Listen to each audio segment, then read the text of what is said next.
Okay, well, I'd like to start by welcoming everyone to our NASA Recover 2.0 webinar and workshop today. Thank you all for taking time out of your schedule to attend this workshop. Lots of folks, over 100 folks, have registered for this event. And what we're going to do, kind of a little breakdown to let you know what we're in for today. We are going to I'm going to give you an overview with this presentation of the NASA Recover post-wildfire decision support system. We'll have plenty of time for Q&A, lots of questions, and we really want to hear your ideas on how you think Recover can be improved to better support your decision-making process as you deal with wildfires or post-wildfire planning, management, and monitoring. You may not have a very good idea on how to improve Recover right now because you don't necessarily know much about Recover, but that's what you're here for. But as you go through this webinar and workshop, feel free to give us that information, give us your ideas. You'll see that I will be posting up a word cloud type of poll or survey that's just going to run for quite a while when we start the hands-on part of this workshop. So we're going to go through a little bit of introductions here, then this presentation, and then we'll jump into a demo, a real quick demo, little bit of Q&A, well, however much is necessary, really. And then we'll go into the hands-on exercise itself. Now, for those of you who may have other obligations, other meetings that you have to attend, hopefully you can attend all of the workshop and webinar. I understand, though, if as we transition into the hands-on part, that you might not be able to attend for the entire time period, or you might finish early. You certainly don't need to attend all the way through 2 o'clock if you finish, or obviously if you have some other meeting that you have to attend to. That's just fine. Again, you will get the recording of all this presentation in a few days or maybe early next week. So thank you once again for attending. My name's Keith Weber. I'm the GIS director here at Idaho State University, and I'm the principal investigator for this NASA Recover decision support system. I'd like to acknowledge that Recover, as I just call it, shorthanded, Recover is supported by a NASA Applied Sciences grant. As I already alluded to or already mentioned, I'm the principal investigator and Brad Quayle with the USDA Forest Service at GTAC is our co-PI. I don't know if Brad's connected up right now, but Brad's and the group at GTAC have been a fantastic group to work with to help bring Recover back. Some of you may have used the original Recover some years ago, but we are now bringing it back, making it available once again. And it will be transitioning to the U.S. Forest Service GTAC, and actually the transition has already started, but that will complete sometime this year. Well, let's jump into this now. What is Recover 2.0? Well, you might say, okay, it's the follow-on to Recover 1.0. Well, I guess that's correct. For those of you who might remember it, let's get a little show of hands. You can do the raise your hand thing or any sort of, I guess, emoticon that you want. How many folks connected up right now have used Recover 1.0? The original Recover started up in about 2012. Anyone use it? You can pop it into the chat line also. What is Recover 2.0? It is a cloud-based platform, as much as possible, specifically designed for post-wildfire management, post-wildfire long-term monitoring. It's designed to help a lot of the fire managers at federal and state agencies to draft and craft and create their post-wildfire plans, BEAR plans, ES&R plans, those sorts of things. And one thing we really stress here at the GIS Center at Idaho State University is that Recover is a customer-driven, customer-centric decision support system. You are our customers. That would be, the U.S. Forest Service, Bureau of Land Management, National Park Service, National Weather Service, state agencies, county emergency managers. That's what we call, or who we call, our customers. So while we might think that there's lots of really cool things that we can provide to you through Recover, we won't necessarily just do those cool things if it's not going to help you out, right? So that's why we certainly need your feedback. Now, we've been doing this for a while, and I think we're on the right track to help you out and to support your decision process. But there's always, I would say, always room for improvement. So if you have those ideas, let us know. You can certainly just email those in, or for those of you who are connected, able to fully connect via Zoom, you'll be able to participate in the online polls that we have. Okay, some enhancements provided by Recover, and of course this started with our original Recover, is number one, really rapid spatial data acquisition, specific to a wildfire event. We put our servers to work every night.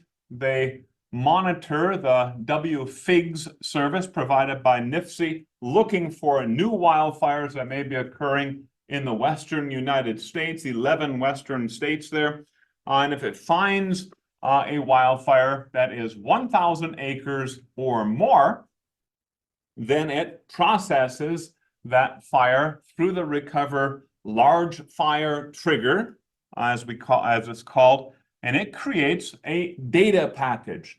It creates a web map service, and all this good stuff that you're going to see in a little while. Some of you are already familiar with that, but it packages that spatial data for you in a zip download, ready for you to use in your decision processes. The other thing that Recover does, it was almost just like a lucky byproduct, is it enables cross-organizational collaboration. So that little graphic there shows that Recover breaks down silos. There are a lot of wildfires that are, actually probably most wildfires are multi-jurisdictional. There are some of those lands that may be burned that are managed by the U.S. Forest Service, maybe other parts of that wildfire burned some private land, maybe some state lands, maybe some BLM lands, whatever, that's multi-jurisdictional. Well, Recover, all that data is available to everyone. So if you're working with maybe a county emergency manager, maybe you're working with the general public, maybe a large fire burn on some, across some individual properties, whatever it happens to be, all that data is available to everyone. And so it really did break down those silos. It also provides, Recover also provides a common operational picture. We have all of those data that we package up in that data package in the same spatial reference system. Everything fits nicely. So for those of you, probably almost all of you who are not GIS experts, GIS specialists, you don't have to worry about, are these things going to overlay correctly? How do I project this? You don't have to worry about any of that. It's already done for you. We've also done a lot of value-added things to make the data that's available through Recover, to make that data into information. So oftentimes we may have put an alias over the top of a field name, an otherwise cryptic field name, given it a little bit more user-friendly field name. added a lot of those sort of things to make the data speak to you, help you understand that data, turn it into information so you can make a good decision, a well-informed decision. The data architecture, as I've already started to mention, is that we have a data package that's provided to you, and inside that data package, you're going to have a bunch of what we call base layers. Right now, we have about 37 base layers, and on our server, those base layers cover wall to wall this entire Western United States.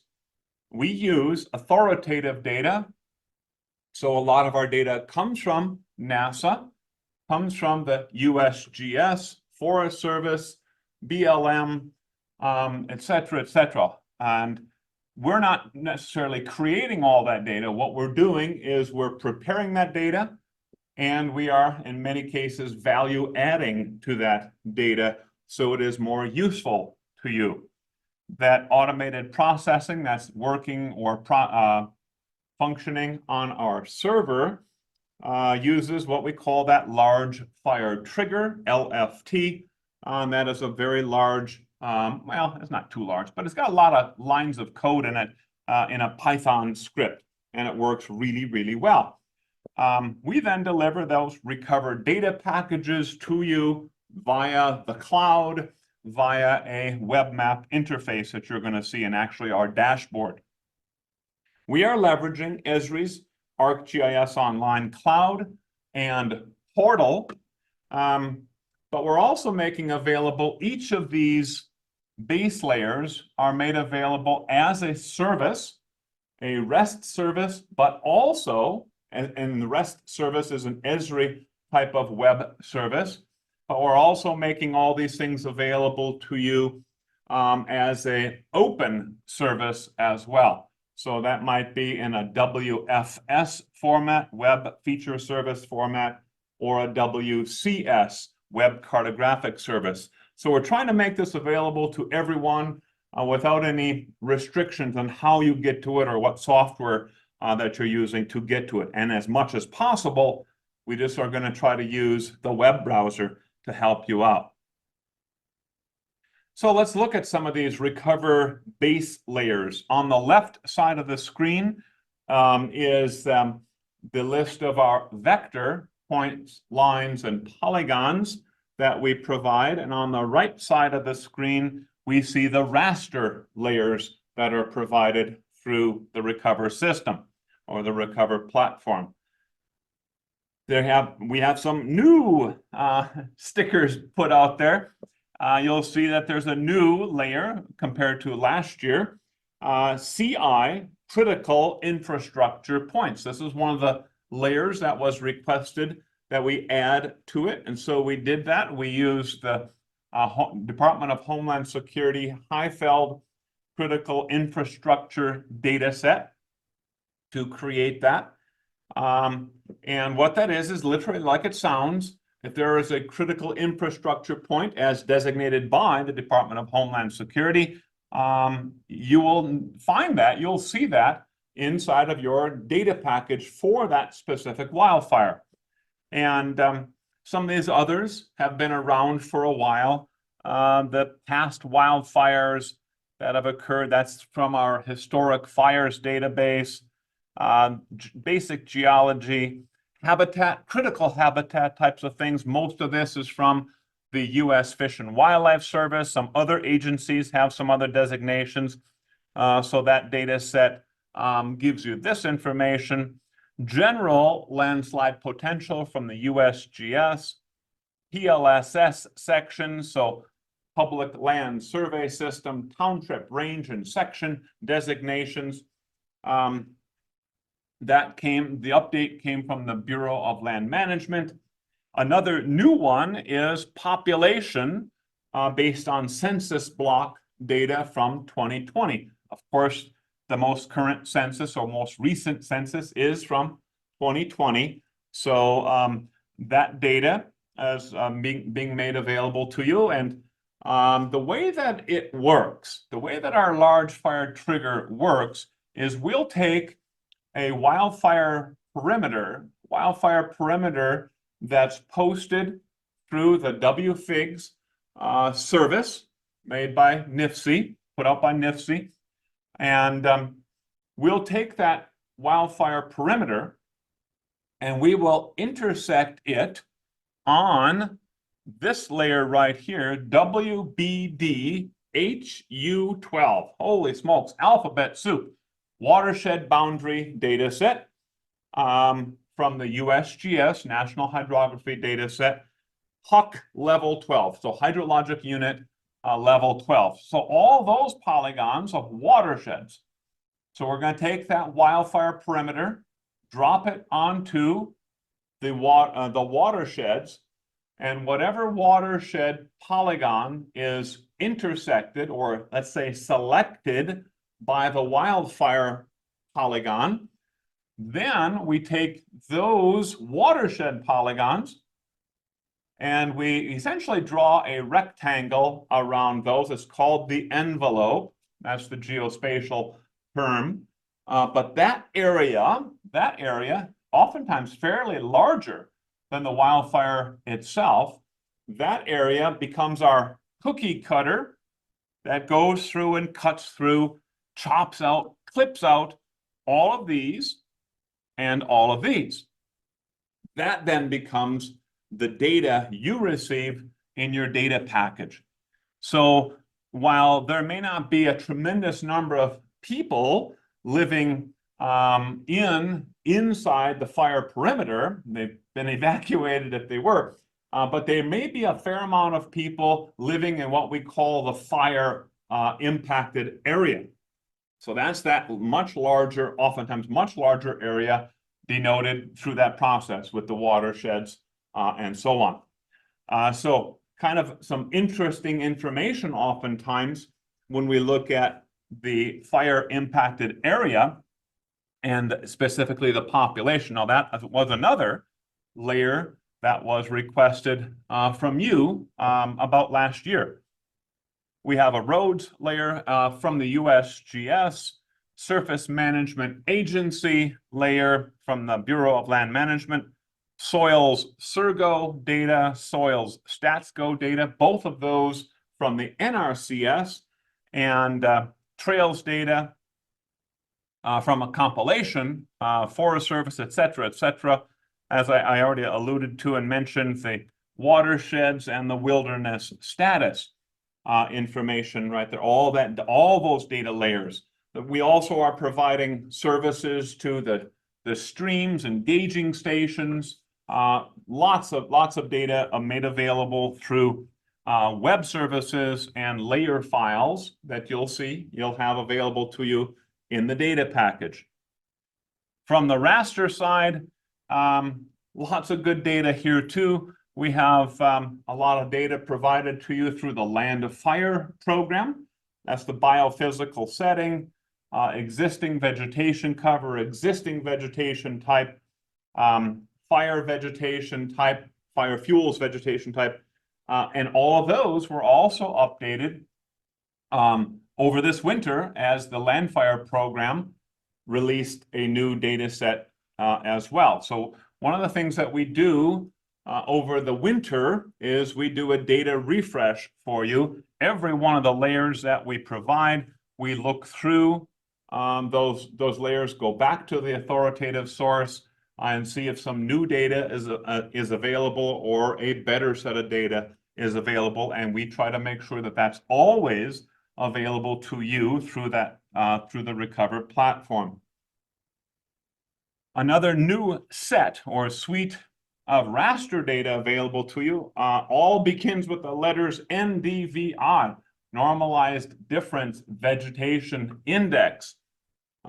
Essentially, what is that NDVI? Well, tells you about vegetation health, photosynthetic activity of vegetation on the landscape. And what we did last year, we finished creating what's called the NDVI baseline. I'll talk to you more about that in just a little bit, but the output from that NDVI baseline is also available to you inside your data package. And again, I'll explain this in more detail later on in this presentation. We also have the sage grouse management zones, the resilience and resistance to change layer provided by the BLM, and then a large number of different topography layers as well. One of those is new, and that is actually two of those are new. That's the aspect cardinal ordinal direction. That's kind of a neat layer because now our aspect layer, which we still provide, but we have a classified or categorical aspect layer that can sometimes be of assistance to you to better understand that burned landscape. And what that one shows you is that the pixels is not necessarily at a, an aspect bearing of 45 degrees or something like that. No, what you're going to see there is that the pixel or a certain area that you're interested in may have a northeast aspect or a southerly aspect or a southeast or whatever it happens to be. So it's categorical in nature, and sometimes that's useful to some users or uses.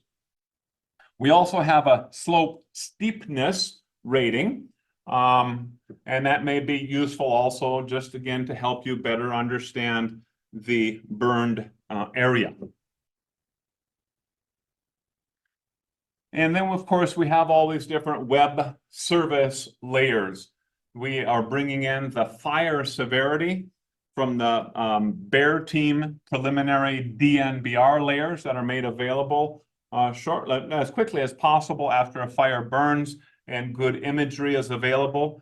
By the way, the satellite imagery that we rely upon is Landsat for our NDVI work. I believe that the Bear Team preliminary DNBR will use Landsat and or Sentinel-2 imagery based on the availability of good imagery as quickly as possible following the fire. If Craig or Mark is on, if you want, if that's not absolutely correct, you can maybe pop something into the chat line and we'll clear that up. And more good satellite imagery available to you. And we provide a service of that fire severity that you will be bringing in to your work as we jump into the hands-on exercise. We're also working closely with the USGS Landslide Hazards Program.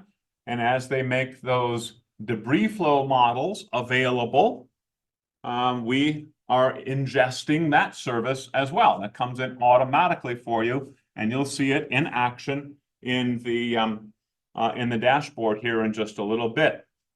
We're also streaming in a web service from the USGS on the stream gauge stations. So you'll see those points appear inside maybe your fire area.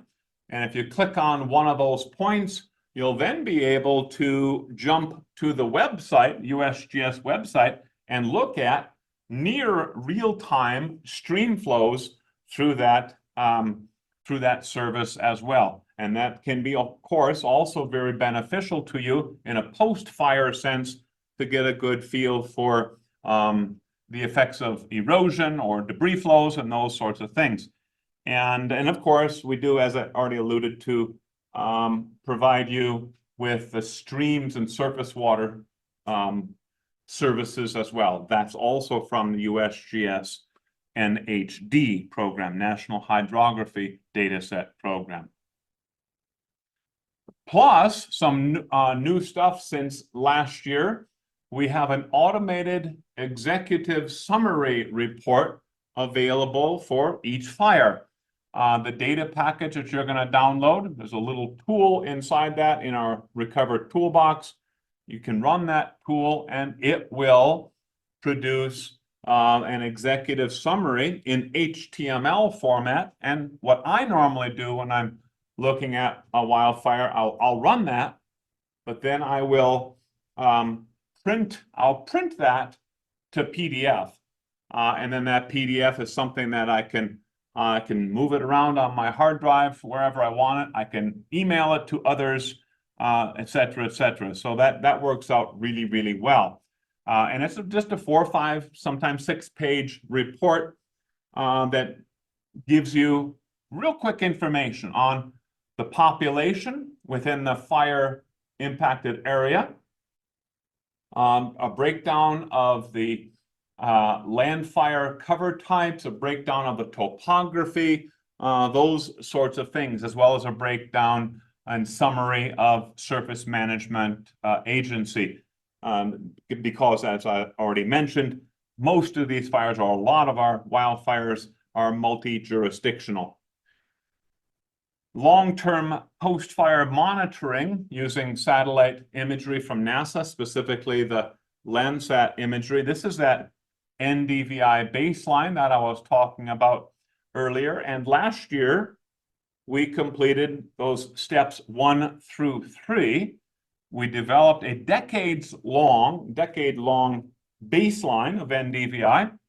That is actually over 18,000 scenes of Landsat imagery that we processed.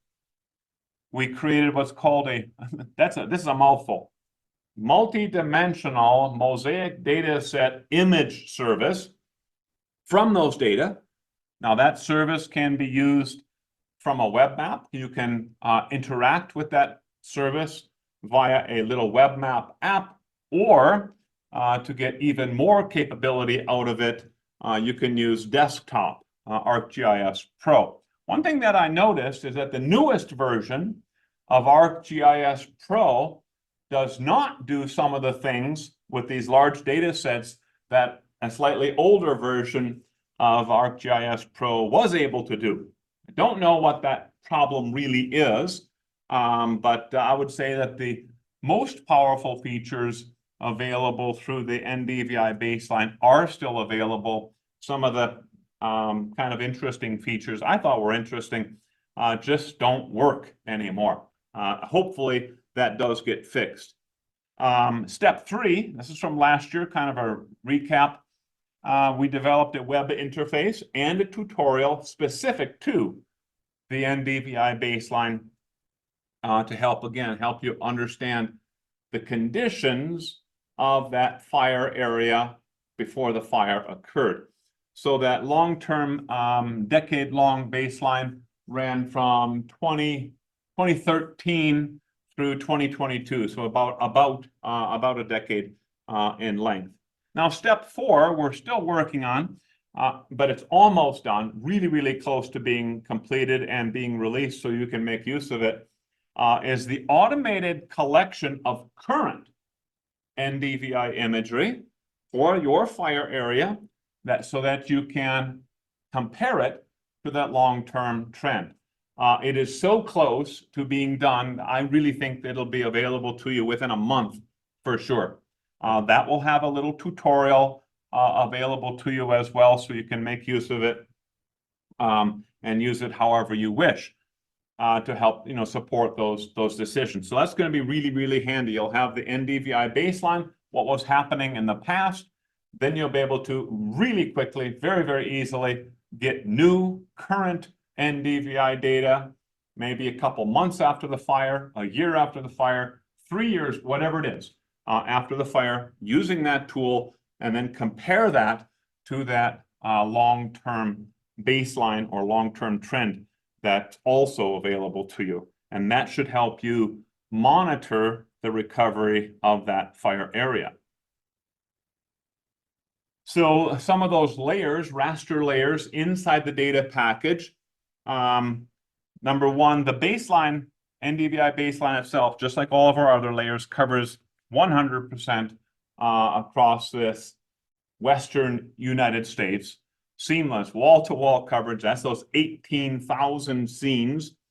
But then when we chop it out for you, we run those summary statistics for you, you get the NDVI mean for that fire area, the median, minimum, maximum, standard deviation, and then both the upper and lower bounds based on the 95% confidence interval. So some statistically valid and very, very useful data, again, to help you understand that fire area and understand how that same fire area recovers back to pre-fire conditions over time.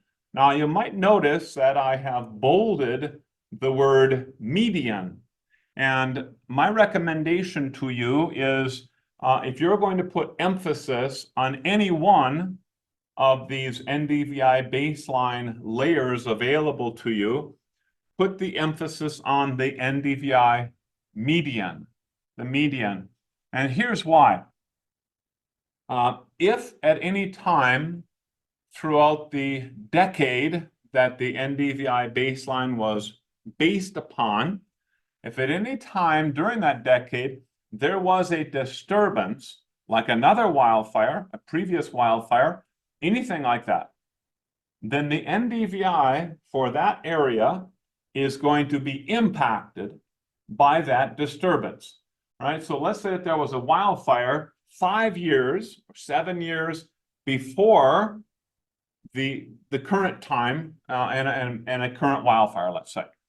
Well, that previous wildfire is going to impact the NDVI baseline at that area, at that one spot. So what's going to happen is the NDVI for that time period is going to be quite low immediately following the wildfire. That will impact the mean quite a bit. It'll pull that mean really, really low or much lower than it should be. But the median, because we're using so much data, a whole decade worth of data, essentially, the median will not be pulled by that one or sometimes a couple of scenes when the NDVI dropped so low. So you'll have a much better feel for the photosynthetic activity, the vegetation productivity in that fire area by using the NDVI median rather than the mean. Certainly look at all of that data, but again, if you're going to put emphasis on anything, I would recommend putting emphasis on the median. Now, using Recover, there is a URL right there for you. If you can see all this, you can see that right now. If you're following along with the PDF version, you have that URL available there too. And there's really 3 ways to get to the Recover platform. One is from our web page, and this URL here is going to get you to the web page. From the web page, you can click this one right up here and it'll launch the dashboard. You can click this button here and it'll launch the Experience Builder. From the Experience Builder, you can launch the dashboard and so on and so forth. These are going around in circles. Lots of ways you can get to it. You don't have to necessarily start at one or the other. You may find that you like to use the dashboard right away. You'll get out to the dashboard. I would recommend bookmarking it. You can get out to it whenever you want after that. You may also not want to interact with any of these things really too directly. You may simply want data. I want the data package for every one of the fires that burned in Idaho or Oregon or whatever it happens to be. Well, just go to our bulk downloader. Bang. You can get to it right there. You can get to it from the Experience Builder. You can get to it from the dashboard, all this good stuff. Go there and you're going to see a list of all the different data packages. Previous year's data packages also available. Just click into the archive folder and you'll see all that stuff, right? Broken down by year. You can just download. You don't have to necessarily go to the dashboard first and do all these sorts of things. So we're trying to set this up to support how you like to work. And so there's lots of different ways to interact with Recover. Before we go any further, like into the demo, I'll pause now to see if there are any questions. And while I open that up, again, you can unmute yourself to ask that question or pop your question into the chat line. And while you're thinking about those sort of things and maybe some questions coming in, I'd like to have you meet, at least virtually, our Recover team. I've already introduced myself and Brad, the co-PI in our project, but there's also Craig Baker. I think, yeah, Craig is connected right now.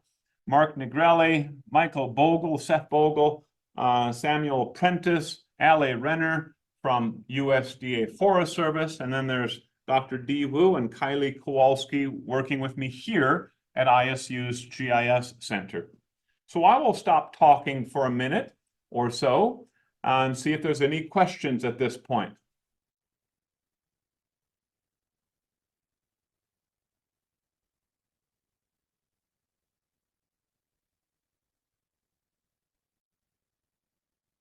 Okay, that's good. And just remember, you can ask questions whenever you want. I'm going to put this screen back up later on. And if at any time you have an idea of how to improve Recover, just go to polev.com. So this is on your web browser. You'll go to polev.com/KeithWeber652, or hit this with your, scan this with your smartphone. This tag right here will get you to this same Pole Everywhere survey. Or you can text your ideas to KeithWeber652. You'll text it to this this code right over here. And as they say, service charges can apply based on your carrier, whatever it happens to be. I don't do this sort of stuff, as you might be able to tell. But there we go. Pole Everywhere. Lots of ways to get to that. I'll leave that up, or I'll come back to that here in just a little bit. But let me jump now to our demo. And again, at any time that you have a question, just let me know, and I'd be happy to answer that for you. This right here is our web page. I'm gonna pop this in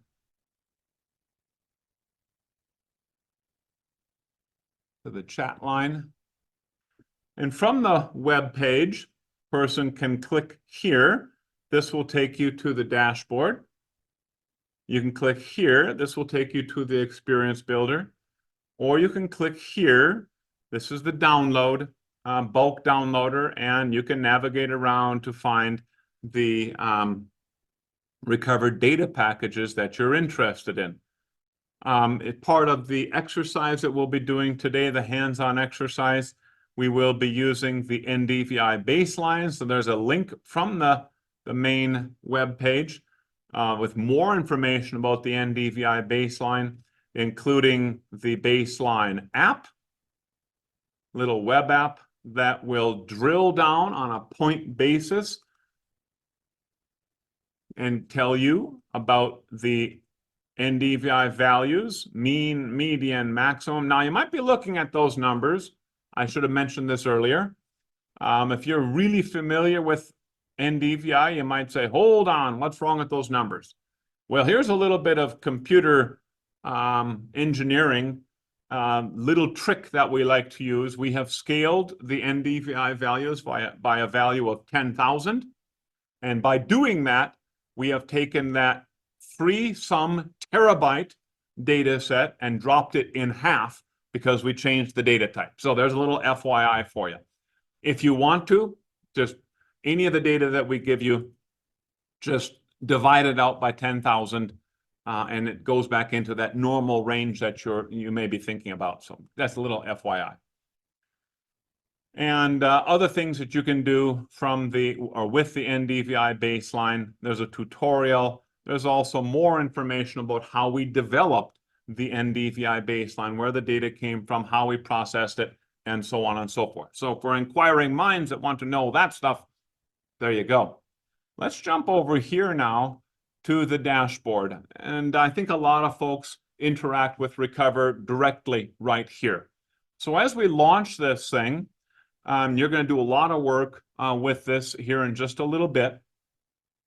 This thing will launch up And off to this left side, this is a place where you can filter the wildfires that you're looking at. And this is going to actually be filtering on those WFIGS fires for really anywhere across the United States. So that's just a little additional tool for you. The main part of this dashboard is, of course, this web map right here, the largest part. We have the Recover Quick List, and any of the fires shown with the red highlighting, that simply means that that is a fire that is 100,000 acres in size or larger. That's it. Just because those are prominent fires. This is an older fire that we do use, we will be using for part of our tutorial, and that's why that is still in there, even though it's a little bit older fire. And as you scroll through this, this will change on a daily basis. But once we process a fire for the year, it will stay in here until early January, till the new year. And then this gets cleared out, save for our tutorial fires. Double Creek is a tutorial fire, as is the Kelly fire. We're going to be working with the Kelly fire a lot today. Now this, I got kind of a little screen here, so it doesn't really look too great. A couple widgets though, just to tell you some things about what is happening inside this entire web map area. And this, all this stuff responds to the extent of the web map area. So for instance, if I'm interested in the Kelly fire, I'm gonna click on the Kelly fire and it's going to zoom up. Right, and notice that this stuff is all changing for me, right? That's the Kelly fire. Let's go ahead and click on the Kelly fire. Yes, it tells me this is the Kelly fire, part of the Smith River complex. There's the actual unique identifier. And then we see this thing here, download recover data package. That's a little key. Go ahead and click this thing, and you'll notice in this web browser that it starts to download it, and now it finishes the download process right there. That's one of the things that you're going to be doing. And if that's all you're interested in is getting that data package, I guess then you're done. And you can then jump into the hands-on exercise to use the data package. But there's lots more to recover. For instance, you can add, turn on and off other layers, right? You can turn on and off the preliminary fire severity, right? There's one of them. We turn that on, there it is. That is the preliminary DNBR for the Kelly fire. I can turn off the perimeter if I want to. What do these colors mean? Okay, well, let's take a look. There is the legend for this, right? So you're going to interact this. It's a very highly interactive web map. Turn on and off the layers that you want to use, don't want to use, or don't want to see. You're going to do this as part of the exercise, so I'm not going to go through this step by step by step. But you'll also notice that we have all these different 37, actually more than that because of the web services. All these different base layers are organized by theme, right? So wildfire specific layers here, boundary information, SMA, county lines, those sorts of things here. I encourage you to explore all this. PLSS, roads and trails, hydrography, all different ways of slicing and dicing hydrography, land cover, most of this from the land fire program, most of it, but not all of it. Soils data. And one of the things that we added over the last, or since about the middle of 2023, is we have added hydrologic soil group information or attribution to our Surgo data set. And that is specific to support some of our hydrologists using this data, and specifically some of our folks and partners at the U.S. Army Corps of Engineers. We've got some NOAA, National Weather Service, incoming precipitation data, and then, of course, all of this terrain data. elevation and aspect, et cetera, all this good stuff. Now, some folks can work with a map in what we'll call 2D nadir view very, very easily. I've gotten really used to that as a GISer. I'm really accustomed to that. Other people prefer working in a three-dimensional view. So you can click on the 3D viewer and interact with those same layers, the same fires in a three-dimensional sense. And this is actually another very, very good way to interact with and work with these wildfires in the Recover system. And of course, you can move this thing around. Really helps you with some data visualization processes. So I encourage you, and you will have a chance to interact with this as part of that exercise that you'll do here in just a little bit. Now, to get at the exercise, before I jump into the exercise, the tutorial here, I should also mention that we have metadata for all of those layers that we're providing to you. There's a PDF, one single format, or one single file, describing all the different data available to you through Recover right there. It'll always be available, but of course you can also download it for your quick reference from your desktop. And then there is the tutorial. This is another PDF document, and it's going to walk you through how to use, number one, the dashboard in a 2D view. Then you're going to jump into using the 3D viewer, a little bit of stuff on the 3D viewer. And then the third part, final part of the tutorial is using the data package inside ArcGIS Pro. And that all starts here on page 11. It'll walk you through some much more sophisticated analysis, things that you just cannot do, at least at this point in time, with web-based mapping and web-based GIS. So I'm going to pause once again and see if there's any questions, comments, or ideas that folks wanted to talk about before I have you jump into the hands-on exercise. Yeah, the answer to that question that came in is, are all the layers available for download? Pretty much. So I say pretty much, and in essence, I guess the real answer is yes, absolutely. Most of those base layers are going to be made available to you when you click on that data package and you download it. You've got it. You've got 30 plus layers, rasters and vectors, plus inside that data package there are layer files that will link to that web service from the USGS or whatever it happens to be. And so yeah, you have everything available to you inside that data package. So I just pasted into the chat the link to the PDF that'll get you started